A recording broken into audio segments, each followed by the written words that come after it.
exercise 3.3, exercise 3.3 and last exercise of this chapter. Question number first वाले question पर ध्यान दो। -2,4 3, -1 -1,0 1,2 एंड -3, -5 -3, -5 ये क्वेश्चन दिया गया। ठीक है, पहले क्वेश्चन पर सभी ध्यान दो। ये क्वेश्चन इन्होंने हमें गिवन किया और क्वेश्चन में ये बोला गया कि इन पॉइंट्स के कोऑर्डिनेट लिखो, क्वाड्रेंट लिखो कि कौन सा पॉइंट किस क्वाड्रेंट में लाई करेगा। क्वाड्रेंट मतलब क्वाड्रेंट तुम्हें लिखना भी है और उसके बाद इनको रिप्रेजेंट भी करना, मतलब प्लॉट, जो ग्राफ तुम बनाओगे ना उस पर इन्हें प्लॉट भी करना है। तो पहले ग्राफ ही बना लो। देखना यहां से हमने यहां पर दोनों एक्सिस बना ली। ये बाई एक्सिस हो जाएगी, ये हमारे पास एक्स एक्सिस है, यानी एक्स एक्स डैश बाई और बाई डैश। अब देखना यहां से, ठीक है, नेमिंग भाई यहां पर लिखना चाहो तो इनकी 1 2 3 लिख दो, नहीं तो अदरवाइज ये पता होना चाहिए कि जिधर डैश होता है उधर के सभी कोऑर्डिनेट नेगेटिव होते हैं और जिधर डैश नहीं होता उधर के सभी कोऑर्डिनेट कैसे होते हैं, पॉजिटिव। चाहो तो यहां पर रिप्रेजेंट कर दो 1 2 3 4 5, रिप्रेजेंट कर दो 1 2 3 4 और 5, -1 -2 -3 -4 और -5। ठीक है, -2 -3 -4 और -5 और -6। अब यहां पर जाओ, इनको रिप्रेजेंट हम करेंगे बोर्ड पर, सभी ध्यान देना।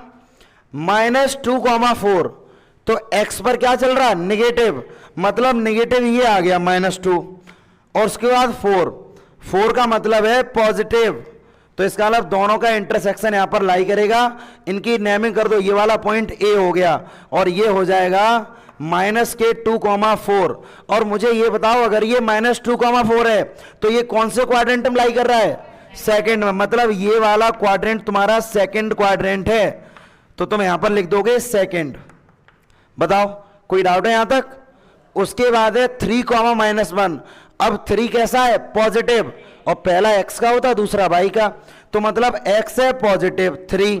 उसके बाद -1, तो -1 नीचे एक साइड, तो ये हो जाएगा इस तरह से। ये वाला पॉइंट हो गया 3, -1। ये कौन सा क्वाड्रेंट है तुम्हारा, फोर्थ क्वाड्रेंट। नेमिंग कर दो, ये वाला पॉइंट हो गया B। ठीक है ना, और यहां पर तुम लिख दोगे फोर्थ क्वाड्रेंट, फोर्थ। उसके बाद -1, 0, तो मैंने बोला था 0 जब ही आएगा जब वो वाला पॉइंट उस एक्सिस पर लाई कर जाए। तो -1 इसका मतलब यहां पर लाई करेगा पॉइंट, तभी तो y एक्सिस 0 हो गया। तो ये वाला पॉइंट लिख दो तुम C, और C ये बताओ ये इस एक्सिस पर लाई कर रहा है। तो जब ये इस एक्सिस पर ही लाई कर रहा है तो क्वाड्रेंट ना लिख के तुम यहां पर क्या लिख दोगे, 0 यहां पर दिया गया। 0 is neither positive nor negative. Generally 0 included in positive value. 0 है वो ना ही नेगेटिव हो ना ही पॉजिटिव होता है, लेकिन जनरली हम लोग 0 को पॉजिटिव में इंक्लूड करते हैं। तो -1 है, या तो तुम डायरेक्टली ये लिख दो कि x एक्सिस, और x एक्सिस अगर यहां पर न लिखो तो तुम देख लो x पर निगेटिव है, तो x निगेटिव कहां पर पहुंचता है, x निगेटिव या तो सेकंड क्वाड्रेंट में पहुंचेगा और या पहुंचेगा वो थर्ड क्वाड्रेंट में। क्लियर है या नहीं? तो मतलब कि इस वाले केस में सेकंड और थर्ड दोनों पॉसिबल है, ये ध्यान रखना। तो मतलब तुम इसमें सेकंड भी लिख सकते हो और थर्ड भी लिख सकते हो, क्योंकि हमने तुम्हें बताया 0 ना ही पॉजिटिव होता और ना ही नेगेटिव होता। एक बार जब 0 को पॉजिटिव ले लो तब लाई कर जाएगा सेकंड क्वाड्रेंट में, और एक बार 0 को नेगेटिव ले लो तब लाई कर जाएगा थर्ड क्वाड्रेंट में। क्लियर है या नहीं? चीज समझ पा रहे हो बिल्कुल? इसके बाद यहां दिया गया 1, 2, तो 1 ये रहा और 2 ये है तुम्हारे पास। तो ये वाला पॉइंट तुम मान लो D, तो इसका मतलब ये कौन से क्वाड्रेंट में लाई कर रहा है, फर्स्ट क्वाड्रेंट। ये वाला तुम्हारा क्वाड्रेंट होता है फर्स्ट, तो ये हो जाएगा फर्स्ट। बताओ यहां तक किसी को डाउट हो? अब लास्ट वाला पॉइंट है -3, -5, मतलब -3 तुम्हारे पास ये है और -5, तो -5 तुम्हारे पास ये है। तो इसका मतलब देखो ये वाला पॉइंट यहां पर आ गया, इसका नाम दे दो तुम E, और ई नाम है ये किस वाले, कौन से क्वाड्रेंट में लाई कर रहा है, थर्ड क्वाड्रेंट। थर्ड क्वाड्रेंट लाई करा और यहां पर तुम लिख दोगे थर्ड, मतलब इन्हें हमने प्रूव भी कर दिया और इन्हें साथ ही साथ हमने ग्राफ में रिप्रेजेंट भी कर दिया। बताओ यहां तक किसी कोई डाउट हो तो नोट करो इसको। क्वेश्चन नंबर सेकंड वाले क्वेश्चन पर सभी ध्यान दो। सेकंड वाले क्वेश्चन में कुछ हमें पॉइंट्स दे दिए गए हैं जिनको हमें प्लॉट करना है कोऑर्डिनेट प्लेन पर, जैसा कि अभी हम लोगों ने प्लेन ड्रॉ किया था। ठीक है, एक्स और वाई, बोर्ड पर फोकस करो भाई सभी। -2 8 -1 और 7 0 और माइनस के 1.25 1 3 3 और -1। देखो ये पॉइंट हमें दे दिए गए, इनको तुम्हें प्लॉट करना है। क्लियर है भाई इतना? अब जैसा कि अभी हम लोगों ने अभी जिस तरह से कोऑर्डिनेट प्लेन बनाया था उसी तरह से बिल्कुल हम प्लेन ड्रॉ करेंगे। देखना यहां से हमने यहां पर प्लेन बनाने स्टार्ट किया। ये ठीक है, बाई एक्सिस हो गई, तो ये एक्स एक्सिस है, x dash by dash. Point represent करो 1 2 3 4 5 6 1 2 3 4 5 6। ठीक है, 1 2 3 4 5 6। पहले भाई एक चीज ध्यान दो, अगर ग्राफ पेपर पर तुम ड्रॉ करोगे तो कोई भी प्रॉब्लम नहीं होनी। अदरवाइज अगर हम एक प्लेन पेपर पर जब ड्रॉ करें तो ग्राफ बनाने का रूल ये होता है, ये जो पॉइंट गिवन है ना, ये सभी पॉइंट एक दूसरे से इक्वल डिस्टेंस होने चाहिए। मतलब क्या है कि सभी की डिस्टेंस 1 यूनिट होनी चाहिए, या 1 यूनिट, या तुम्हारी नोटबुक के अकॉर्डिंग तुम जितनी यूनिट ले लो। जैसे हमने अगर ऑरिजिन से लेके 1 के बीच की 2 यूनिट डिस्टेंस है तो ये 2 यूनिट होनी चाहिए, ये भी 2 यूनिट होनी चाहिए, ये भी 2 यूनिट होनी चाहिए।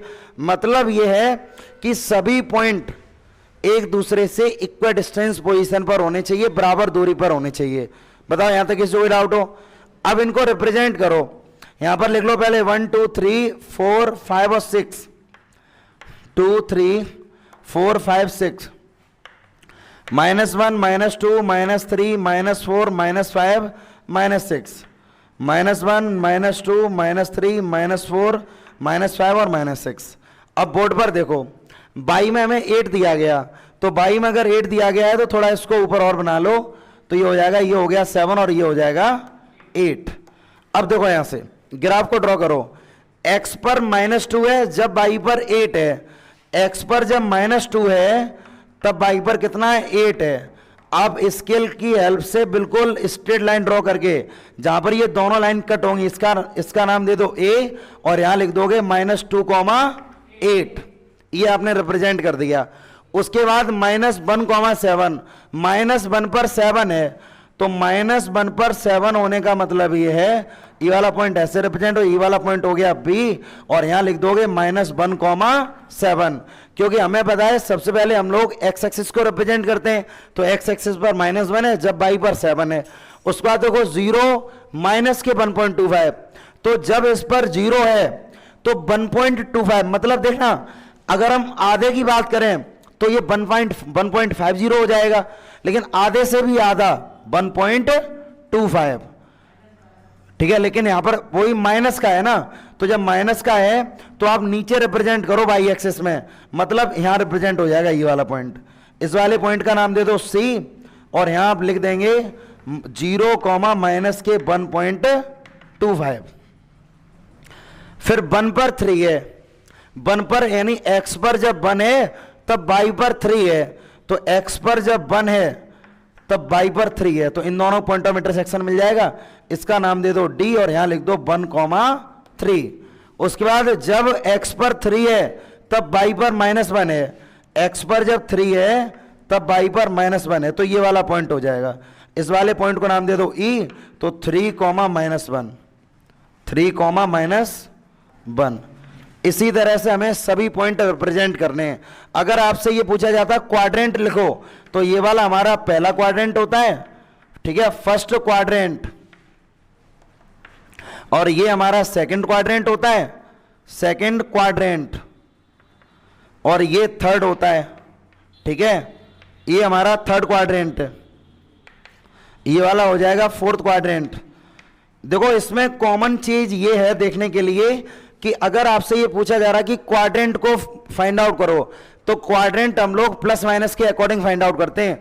मतलब पहला क्वाड्रेंट होता है जिसमें एक्स भी प्लस होता है और वाई भी, दूसरे में एक्स निगेटिव होता है लेकिन वाई पॉजिटिव, तीसरे में दोनों निगेटिव होते हैं, और चौथे क्वाड्रेंट में एक्स पॉजिटिव होता है लेकिन वाई निगेटिव। तो इनके अकॉर्डिंग हम क्वाड्रेंट को फाइंड आउट कर सकते हैं। क्लियर है? नोट करो इसको।